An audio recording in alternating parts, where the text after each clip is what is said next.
Break के बाद रुक करेंगे गुजरात बुलेटिन की ओर। गुजरात बुलेटिन में पहली खबर अहमदाबाद से है, जहां जन्मदिन समारोह में 4 लोगों द्वारा खुली तलवारें लेकर नाचने के मामले में पुलिस ने 4 लोगों को गिरफ्तार कर लिया है। देखिए ये रिपोर्ट।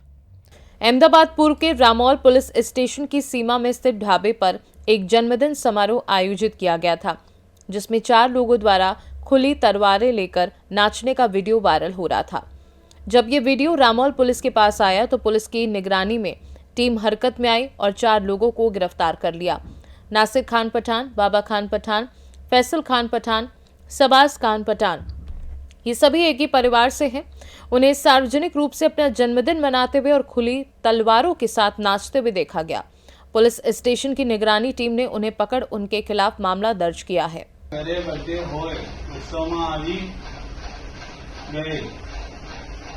અમારા ઘરની બાજુમાં સ્ટેજ હોવાથી જન્મદિવસ મનાવી કેક ચાલુ કરી હાથમાં તલવારો લઈ સ્ટેજ ઉપર નાચતા હતા।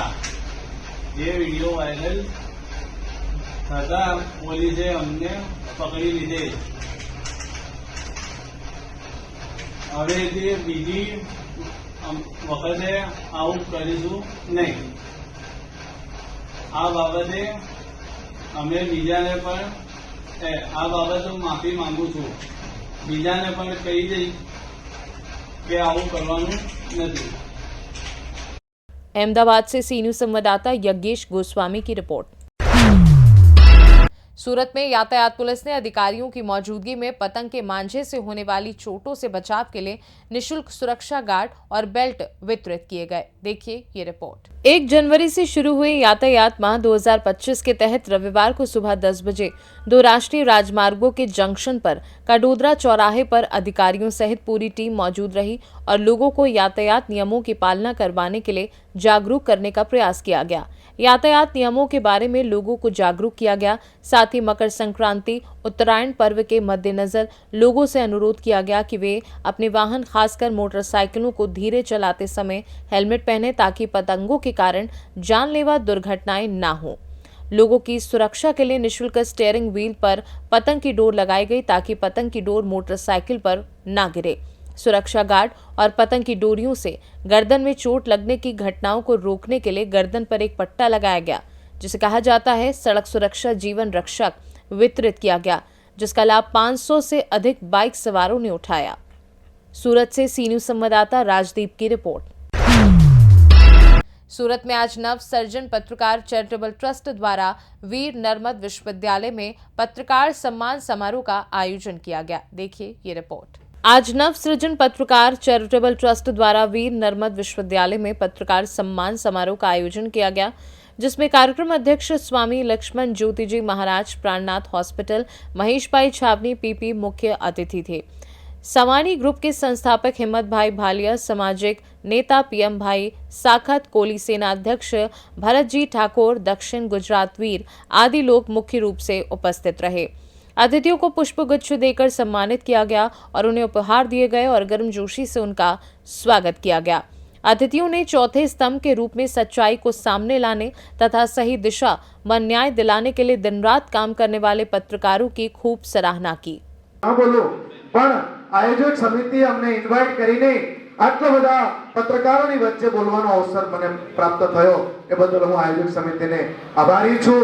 अने अमारा वेड रोड में श्री प्राणनाथ आरोग्य ट्रस्ट संचालित श्री प्राणनाथ हॉस्पिटल छे के जे ब्रह्मलीन गुरुजी श्री 108 श्री तारतम ज्योतिजी महाराज जी गरीब अने जरूरतमंद जे लोको माटे एकदम अल्प फीस लईने नजीવો चार्ज लईने તે જગ્યામાં ટ્રીટમેન્ટ આપવામાં આવે છે। હમણાં આવનારો સમય જે 18 જાન્યુઆરી થી 24 જાન્યુઆરી દરમિયાન અમેરિકાના સુપ્રસિદ્ધ ડોક્ટરો દ્વારા ફ્રીમાં મેગા સર્જિકલ કેમ્પનું આયોજન રાખવામાં આવ્યું છે। તો આપના પત્રકારોમાં કોઈ નજીકના કોઈ એવા હોય જે આર્થિક રીતે તકલીફ હોય અને એને કદાચ કે ઓપરેશન કરવાનું થયું હોય તો તમે પ્રાણનાથ હોસ્પિટલમાં મોકલી શકો છો, કારણ કે એ સંસ્થા ગરીબ અને જરૂરિયાતમંદ લોકોને દરેક રીતે फेसबुक है और इंस्टाग्राम है एनी अंदर ये फैक्ट जे એ ફેક્ટની જે પ્રણાલી હતી, એનું જે ચકાસણી હતી એ દૂર કરી દે છે. એટલે સૌથી મોટી આપણી સામે ભવિષ્યમાં જો કોઈ પડકાર આવવાનો છે તો એ સોશિયલ મીડિયા દ્વારા જે લોકો પોતે પોતાના હિત સાધવા માંગે છે, સમાજનું કંઈક અહિત કરવા માંગે છે, એમના માટે આ એક રસ્તો ખુલ્લો થવાનો છે. અને એવી પરિસ્થિતિમાં ત્યાં એવું કહે છે કે કોમ્યુનિટીમાં તમે લખવાનું, કોમ્યુનિટીમાં લખવાનું કોઈ કામ નથી કરી શકવાના, એની કોઈ અવાજ નથી આવવાનો. એ પરિસ્થિતિની અંદર હું એવું માનું છું કે મોટા ભાગના મિત્રો હવે સોશિયલ મીડિયા તરફ હશે અને એમાં કાર્યરત હશે. તો તમારે નાની નાની વાતને, આપણા શહેરનો કોઈ એવો પ્રશ્ન હોય જેના માટે કોઈ ફેક ન્યૂઝ ફેલાવતા હોય, સમાજની અંદર સંવાદિતા બગડતી હોય, કોઈ બાબતે બહુ મોટું નુકસાન થતું હોય, તો એ દિશામાં કાર્ય કરવાનું તમારા માટે એક નવી તક ઊભી થવાની છે. એ તક આપણે ઝડપવાની જરૂર છે. બીજું કે પત્રકારત્વની અંદર આજે સૌથી મોટી જો કોઈ વાત કરતા હોય તો યલો જર્નાલિઝમની છે. હું એવું માનું છું કે એ પોતાની અંગત માન્યતાઓ હોય છે, પણ તમે નિષ્ઠાથી, પ્રમાણિકતાથી પ્રજાહિતના કાર્ય કરી શકીએ તો આપણી પર કોઈ એ કામ ન કરી શકે. ત્રીજી વાત કે મોટા મીડિયાઓ છે એના પોતાના બહુ મોટા સંપર્કો હોય છે, ત્યારે ઘણી વખત સત્તા એની આગળ ક્યાં એની તાકાતથી, ક્યાં તો એના સંપર્કથી એમને ક્યારેય મદદરૂપ થઈ શકે છે. પણ તમારી માટે પડકાર એ હોય છે કે તમે ખૂબ નાના પ્લેટફોર્મ પર કામ કરતા હો, ખૂબ નાની કામ, તો તમારા માટે એક સંગઠન ખૂબ મહત્વની ભૂમિકા ભજવી શકે છે. છત્તીસગઢની અંદર હમણાં જ એક પત્રકારની હત્યા થઈ, કારણ કે એને ત્યાં જે ખાણ કૌભાંડની અંદર જે પણ કંઈ કૌભાંડ ઉજાગર થતા હતા, કોઈ મોટો પત્રકાર નહોતો, એ પણ એક યુટ્યુબ ચેનલ ચલાવતો હતો, તો એની હત્યા થઈ. તો સૌથી મોટી જે તમને તકલીફ હોય છે, જે પણ પડકાર હોય છે, એ લોકો દ્વારા મળતી ધમકીઓ હોય છે, તમારા જીવનનું અસ્તિત્વ હોય છે. તો એના માટે તમે જેટલા સંગઠિત થશો તો એટલું તમારા માટે પણ ફાયદાકારક રહેશે.